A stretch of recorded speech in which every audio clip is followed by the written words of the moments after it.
video is going to quickly, hopefully, if I stick to it, in 60 seconds explain shutter speed on your digital camera, whether it's a DSLR like mine, a little bit older one, mirrorless, whatever. Just kind of quickly breaking down shutter speed, okay? So very simple, shutter speed is just how fast your shutter opens and closes. It's pretty simple, right? So inside of your camera, you have a shutter that's basically shut like this, kind of blocking the sensor on your camera. You press your shutter release and it opens and then closes again. And the time that it opens to expose your sensor is how fast your shutter is. Okay, shutter does two things. One, when it's really fast, it's gonna freeze things in motion, okay?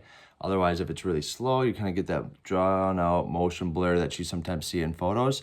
Good and bad, depending on what you're trying to do, right? If I'm photographing a basketball game, want to freeze that person going up for the layup or the basketball.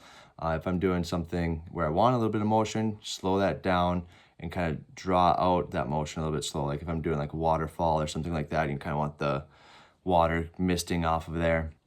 Okay, you're gonna be a little bit slower for that, okay? So it freezes or motion blurs, adds motion blur to your photos, okay, by how fast the shutter's opening and closing, okay? The second part though is light, okay? Shutter also affects how much light comes into your camera, right? If your camera's only open for 1/800th of a second, right, super quick, not a lot of light's able to come in that very quick fraction of a time.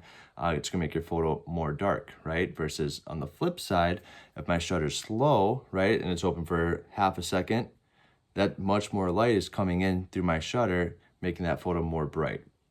Okay, so if depending on where you're at in your environment, you're either gonna have that shutter really fast, right, freezing that motion. You're gonna make other compensation on your settings and things like that to accommodate that.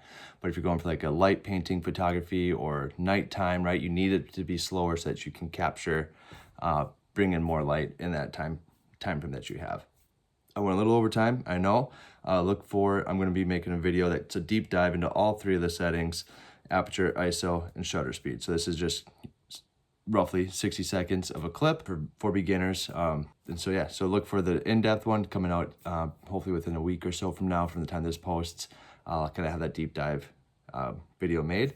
But yeah, hopefully this helps explain it in 60 to 120 seconds here. Thanks.